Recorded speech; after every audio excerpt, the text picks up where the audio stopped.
And John, there was a big political debut yesterday. You remember Alvin Green, the Democratic candidate for Senate in South Carolina. He did something very unusual yesterday. He had a campaign event. He gave a speech at the local NAACP chapter in South Carolina. Take a look at some of his highlights. I'm the best candidate in the United States Senate race here in South Carolina. I am also the best candidate I am also the best choice for the Image Award next year. And you should also know that there was a bobblehead doll night at a minor league baseball stadium, taking inspiration from the fact that Alvin Green says he'd like to see action figures of himself made to help close the budget deficit. We're joined now by Ed O'Keefe of the Washington Post for our post-politics Who has no segment. bobblehead. No bobblehead. We were trying to work on one by Showtime. We weren't able to make it happen. Ed, I want to start with the blockbuster story in your newspaper today. A long time in the making, more than 2 years of work by Dana Priest and a couple of other folks. What was your biggest takeaway? Some of the numbers here were certainly eye-popping, and a lot of the information certainly illuminated. This confirms my deepest suspicions that anytime I meet someone at a party here in Washington who says they're an analyst, they're one of those 850,000 people across the country who are referenced in this story who apparently have top secret clearance to get into these buildings. I think it's no secret to people who live here in Washington that there's a lot of this going on around them in a lot of those faceless office buildings, especially in the suburbs. What I found quite interesting is that it really is spread out across the country, across dozens of agencies and different offices. And I'll tell you, this has been a very ambitious project by the Washington Post. You talk to the graphics artists and the others who've been helping to put this together in the last 2 years. You say, what is this project about? And they say, well, it's top secret. I can't tell you.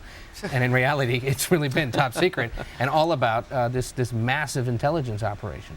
Well, the incredible thing about it to me is, I remember covering very closely, day in and day out, the passing of the bill that created the Director of National Intelligence, which at the time was going to be called the National Intelligence Director. They switched that because that was going to be the NID, and they didn't like the way it sounded. I mean, all that discussion, very little discussion of all of this, though. I mean, the idea that there was going to be this massive new bureaucracy, and really, in the years since that passed, there's been very little coverage of this. Right, and I just think it shows you how unchecked this really is. I mean, as they said in the beginning of this, that this is something that, you know, there's no accounting for the size, there's no accounting for the total cost, and I think the fact that we were very careful, it looks like, in sort of figuring out what companies and what agencies are involved, the fact that it took 2.5 years to put it together, a lot of that delay having to do, I think, with some concerns in government about what was going to be shared, just shows you how massive an undertaking it is and how difficult it is to understand it. But I think what it also reminds us, John, and you cover Washington, you know, as long as anyone here, that unless the DNI has budgetary authority and the ability to say yes or no to those dozens of agencies, he really lacks the authority and the ability to do anything and to be an effective dealer here in town. Ed, I want to ask you about the congressional agenda now coming back into town. They're going to get the 59th Democratic vote and immediately move unemployment benefits. The White House likes this contrast. They like the fact that they're going on offense here, saying this is what we do. But beyond this, it's hard to imagine big things happening over the ensuing couple of months of this Congress. Especially because they're taking a 7-week recess that starts in August. I mean, I'd love to. I'm taking like a 7-day recess. But the fact that they get 7 weeks to go home and talk about really what are essentially amount to 3 or 4 things: the stimulus, the health care bill, financial reform, and this. Not to say they aren't big things. Right, but is that going to be enough to sustain them in the coming weeks? And I think, this idea of selling voters on the fact that Republicans are opposed to extending unemployment benefits, okay, that might score them some points this week. But you're setting yourself up for another bad August for Democrats who have to go home and defend what's happened.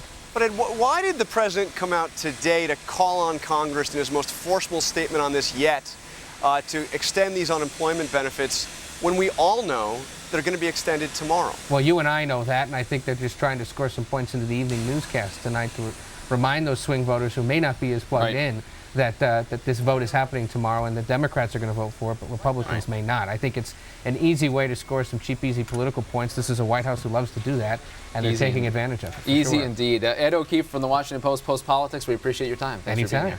Well, John, you may or may not. That's it for Top Line. John, you may or may not know this. I'd love to see you wrap this up. You may or may not know this. There was a race on Saturday that had some really important people as part of it. In fact, we cut together some highlights from it. I'd like you to stick around to watch this. Take a look.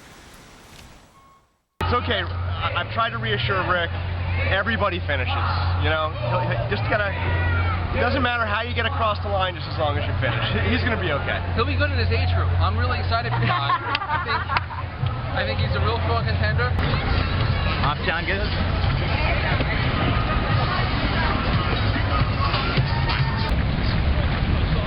Reporting secretary.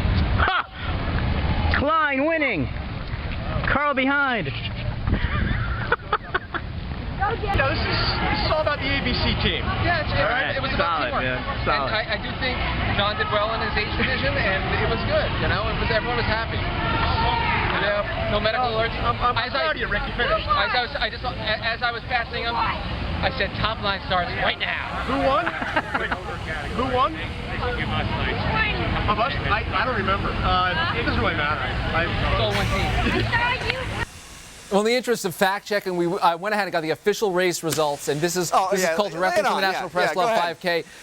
Rick Klein, 25 minutes, 41 seconds. Jonathan Carl, 26 minutes, 19 seconds. I think that gives me 38 seconds to just say whatever I want on the program. What do you think, John? Rick, I just want to say congratulations. You ran a really good race. I'm really proud of you, and I am not going to bring up any of these allegations of doping, steroids. I'm not even going to address it. I just want to say you ran a good race, and I'm proud of you. And really. you came in second place in the Top Line co-anchor division. Thank you, John. Thank you for watching. Twitter.com/TheNote. Thanks for being here.